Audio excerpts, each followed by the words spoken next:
So in this video, you'll learn how to disable watermarks on your OnePlus 13.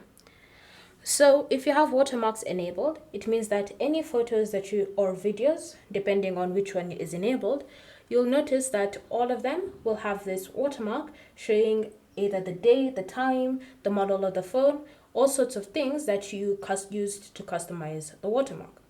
So if you want to disable them, so you no longer need the watermark on your images, or you just don't want to keep cropping them out, this is what you need to do.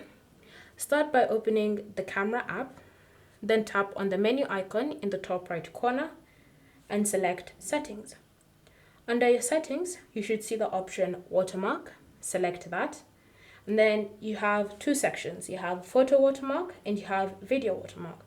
This means that because both of them are enabled, whenever I take a photo or a video, a watermark automatically appears on my project. So to turn it off, just tap on the toggle and it will be disabled. You can do the same thing for the other side section if you've also enabled it.